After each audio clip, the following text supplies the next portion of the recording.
Hello everyone, welcome back to yet another episode of Shrinkwrapped, the Blu-ray, DVD haul, and digital code giveaway show. If you're new, welcome! If you're old, welcome back.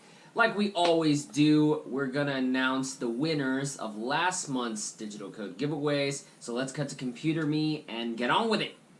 This one's gonna be for Incredibles 2. Let's see where the wheel stops it. And that's going to be for Choni Forever. Congratulations, Choni. This next one's for Logan. Remember, if you won a previous contest, I just take you out of the running so I can spread the love as evenly as possible. Oh, we got Dwight McCoy. We got Newfound Clasher Go. Let's go and see who lands on it. And just by the skin of his ass, Dwight McCoy wins for Logan. This next one here is going to be for Deadpool 2. I've taken out the winners. I've got Clasher Go versus P. Morelli. Let's see who's gonna win this sucker.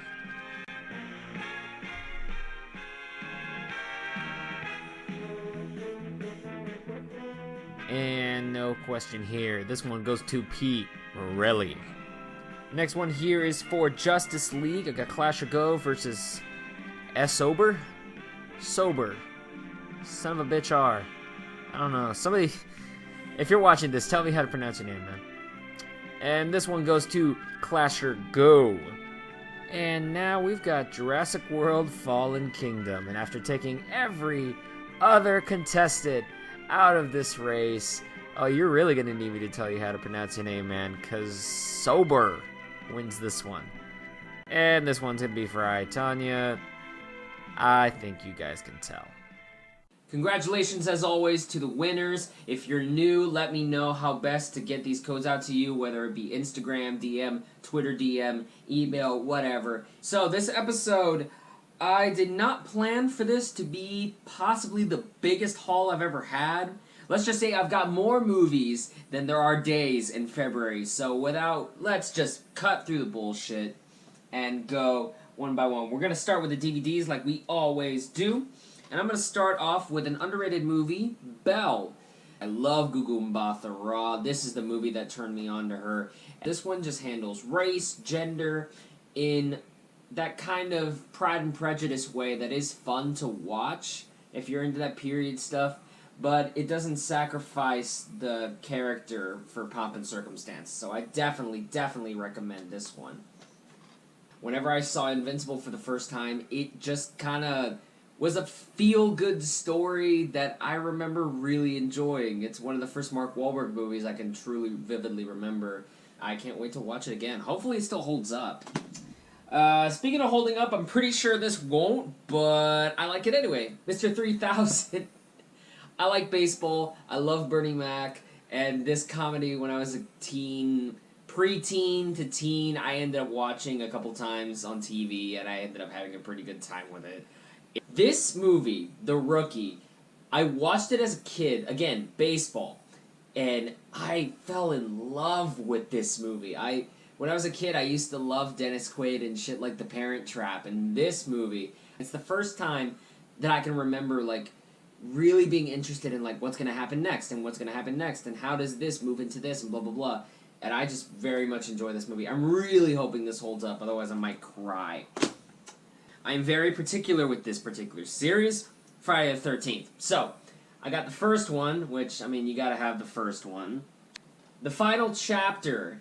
I already own Friday the 13th Part 3, and I have to rewatch Friday Part 2 to know if I really want to invest in that one. But this one has Crispin Glover dancing to an 80s song that's actually dancing to AC/DC, so this one is a lot of fun. My personal favorite of the series, Jason Lives. Ridiculous, just hilarious, a lot of, like, spectacular kills, you know? There's a lot of strange mythology that happens out of this one. I really love it. And this one is part me, part my wife. A lot of people saying, like, Jason X is the really fun, like, it's not a great movie, but it's a lot of fun. And Jason Goes to Hell is kind of weak. I kind of flipped it. I kind of love Jason Goes to Hell in like a Nightmare on Elm Street 2 type of way. Just something that took the series in a wildly different direction, but actually has like a solid set of ideas in it, and really damn good performances. I love the supporting cast too, especially like the people that own the diner, hilarious. But Jason X, like after the first 10 minutes, I was so bored. It's basically just Alien and Aliens put with Jason in it, and it's following just the dumbest characters, and not even in a really fun way. All the good bits in this you can find on YouTube as kills. Maybe it's an unpopular opinion, but I just don't like it.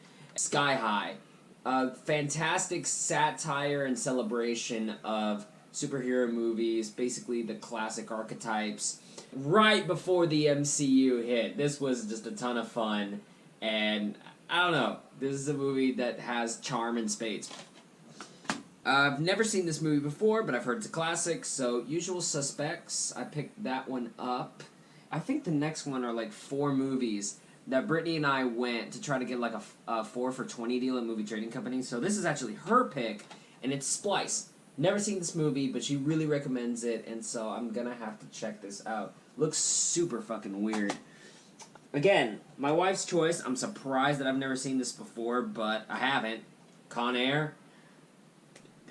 Bunny Goes Boom. Trying to beef up my kids' movie selections with Finding Nemo. I mean, it's Finding Nemo. It's a classic. Got it on DVD because the Blu-ray is like more than double the price of it.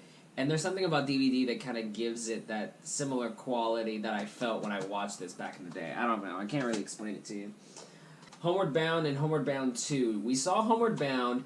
It's cute. The dialogue's really lame, kind of like 90s lame, but I like the acting in it, especially Michael J. Fox. It's, again, not reinventing the wheel, and I think a movie like Fluke is so... It's wilder, and that's why it's more fun, but I had a good time with this, and we're probably going to watch Homeward Bound 2. Again, this is the kids' movie beef-up list. And these last 2 in the DVD pile are new releases. One of them, At Eternity's Gate. If you heard me in December talk about Diving Bell and the Butterfly, this is the movie directed by the same guy, his newest film. It's about Vincent van Gogh and his life, and I thought the way that Julian Schnabel filmed this was so subjective in a way that you really understood what it was like to be this guy. I thought Willem Dafoe played this with such a tenderness, ferocity, just intensity, but vulnerability as well, and man... Like, if you kind of slept on Willem Dafoe when you saw the Oscar nominations list, I urge you, just take some time out of your day, sit down, have a cup of tea, and just hang back. And I think that this movie will kind of work some charms on you. And this one is one I got for Brittany for Valentine's Day. I've never seen this, but she swears by it. It's a really good movie. Simple Favor. Heard a lot about this. I've heard it's underrated. I've heard it's overrated. So I'm just going to check it out with her and see what is up. And that's the DVDs. I've still got Blu-rays. So let's go into Blu-rays. I've got so many movies that I completely forgot that I was supposed to be talking about this particular movie, which is Fight Club. I just saw this for the first episode of Blind Spots. This is a movie I hadn't seen before now. And it's a movie that, while I was watching it, I was kind of bored, but the more I thought about it, the more I respected. So maybe it'll take a couple times for me to kind of smooth out my overall thoughts on it, but right now, I liked it. I think the twist is kind of obvious, and I don't think that might be fair to say, because I already knew the twist when I came in. It's one of the biggest twists of all time. But I feel like the bigger twist of the movie is the way the plot goes down. Because the only thing I knew about this was Fight Club. I didn't know the rest of the shit that happens in this movie.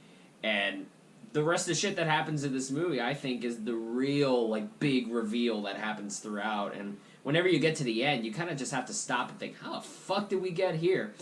Brad Pitt is giving just a crazy committed performance. There's a scene where he's getting the shit kicked out of him that I thought was just insane on like a level of like a Michael Shannon. I don't think it's the greatest thing in the world, but if you want to find out for yourself, this one is actually up for Digital Code. The next one is also up for Digital Code, and this is one of my favorite movies of last year, Sorry to Bother You. I saw this in December and shot up damn near to number 5.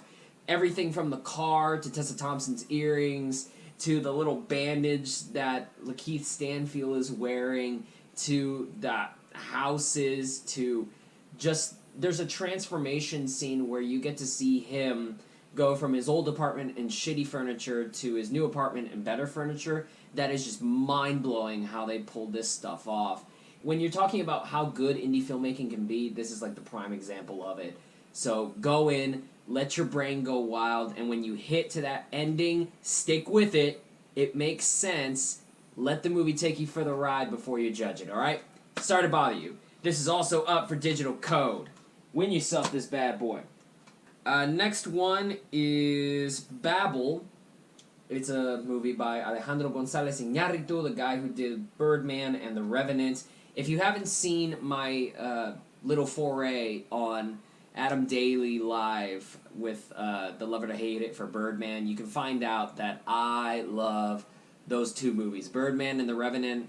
Iñárritu, I think he's a fantastic director. And this is me basically expanding on this collection. I've never seen this, but I like those other two movies so much that I've probably got to like this one, right? Next one I was waiting for a good price on, but I finally found it. Dawn of the Planet of the Apes. Fun movie. I don't think it's as good as Rise. I think Rise is actually the best one, but the action in here is badass. Any movie that has a monkey dual-wielding machine gun while riding a horse is a good movie. It's a good time for me. Childhood classics. Remember the Titans is one of my favorite football movies ever. It might be my favorite football movie ever. This thing is just fucking perfection. This movie, I'm surprised I haven't gotten it until now, and this one is also for a digital code. Get Out. What can be said, man? This movie is wild. What is it? Jordan Peele calls this the post-racial lie, that after Obama was in office, everybody was like, alright, we can stop worrying about race. We've solved racism in America. Clearly we haven't. And this movie handles it in such an intelligent, nuanced, layered way that delivers on scares, and it delivers on commentary, and it delivers on character. Daniel Kaluuya is just a force to be reckoned with in this, man, and I definitely think if you haven't watched this, you should give it a good watch. It's a fun movie, and it's up for digital code. I'm a sucker for steelbooks, as you know. Snatch. I am a Guy Ritchie fan. Fuck anybody who says otherwise. I'm the guy that even thinks King Arthur is a lot of stupid fucking fun, and Snatch is just a crazy ride of a movie. I love this steelbook. I mean, look at just these dogs chasing, and you can't really feel the texture through YouTube. I don't know if you can do that, but it's such a smooth feeling steelbook too. I got it for relatively cheap. I think it was like $7. A lot of violence, a lot of energy. This is a Guy Ritchie staple. This one has a digital code to it, and I'm surprised it does, but Shin Godzilla. If you were disappointed by 2014 Godzilla, this is your antidote. If you want like a classic feeling Godzilla for modern times, definitely watch this thing. It's really, really, really, really, really good. This is the Thor trilogy. Like I've said in other episodes, it's really hard to find Marvel movies for a good price, but I found this set for about $30. This is a UK release, but it's region-free DVDs, which are nice. You can play them in any DVD player. And if you haven't seen my foray into Ryan O'Toole's channel, I reviewed Thor with him for the Endgame series, and I had a lot of fun rewatching Thor for this. I really enjoy Thor. I think it's underrated. Thor Ragnarok is my favorite MCU movie. And Thor the Dark World, I think it's unfairly maligned. I think there's a lot of good to be had in that movie, and I think Thor as a character through 3 movies actually has a pretty damn good arc. I might have to look back at Captain America and really debate this again, but so far, Thor trilogy is just a solid pick. This next one, I'm really happy I got for the price I did. It is the Criterion Collection version of The Princess Bride. This is one that I still have to film the blind spots on. I'm sorry for that being late, but just look at this. It's a storybook cover. Look at the back there. Just look at the design. I love that you flip that open, and there are a couple of essays in there. I think one of them's from William Goldman, the writer of the movie. Look, there's even drawings and shit in here. It's fantastic. I'm in complete love with the storybook element of this. I got this for $20 as a sale on Amazon, so I think this is totally worth it. If you can find it for that price, I would definitely get it. And I'm gonna watch it for the first time for blind spots, so keep an eye out for that. And my last Blu-ray to close out this crazy, crazy haul is a classic that I found in a really neat way. Ladies, gents, everybody in between outside and who doesn't give a shit, Jaws. Look at this shit, man! VHS cover. Oh my dearest baby Jesus. This is actually a Blu-ray, but it's, I found this at Target for like $12, and this is just really fun. You get to actually have the packaging in there, and there's the digital code and the Blu-ray inside. But I just love this idea of taking sort of classic movies and giving them that kind of VHS style release. If I'm gonna own a movie like Jaws, which is a classic, I want to own it in a unique way, and I think this will be a nice way to kind of bridge the past and the future. You know, when my kids start watching movies, they'll be like, why is it in this box? Well, let me tell you, son, back in the days of the 90s where there was VHSs. I mean, it's Jaws, what can I say? It's a fucking classic, one of the best movies of all time, but I was just really amazed by the packaging on here. And, like I said, there's a digital code for it. To close out this episode, I'm going to go over the digital codes that are up for grabs. Fight Club, Sorry to Bother You, Get Out, Shin Godzilla, and the classic Jaws. Now, if you want to be entered in for these contests, you got to know the rules. Number 1, subscribe to the channel. Just, come on, man. Subscribe to the channel. Be part of the family. Have some fun watching this stuff. Number 2, make your subscription public. Sometimes I get the notifications on my phone. Most of the times I do. But if I don't, and you're not on my subscribers list, and I can't see you that you're publicly there, I'm sorry. I just don't know if you're there or not. And then the third one, the most obvious one, just comment the movies you want to go for. The winners of January's episode are not going to be eligible for the contest in February. As I do, I like to share the love. If you are new to this show, or if you just want to enter and you didn't win in January, feel free to sign yourself up for all 5, see what you can get, and let the contest go, and may the luckiest wheel contestant win. That's it for this month of Shrinkwrapped. I am amazed that I spent so much money on this shit. I'm gonna have to limit down for the next couple months. I might just get like a couple new releases, maybe take advantage of like a 4 for $20 at Movie Trading Company. Yeah, but this kind of haul I can't keep affording to do every month. But if you like this video, like it, you know, share this thing, subscribe to the channel, like I said. Comment, let me know what you got this month. Let me know what I missed out on. Let me know what you're looking forward to next month. I mean, I can tell you right now, the favorite and Spider-Man Into the Spider-Verse. That's coming in March. I'm losing my shit. I'm going to get those movies. But until next time, thank you very, very much for watching. Y'all take care. Have a good day.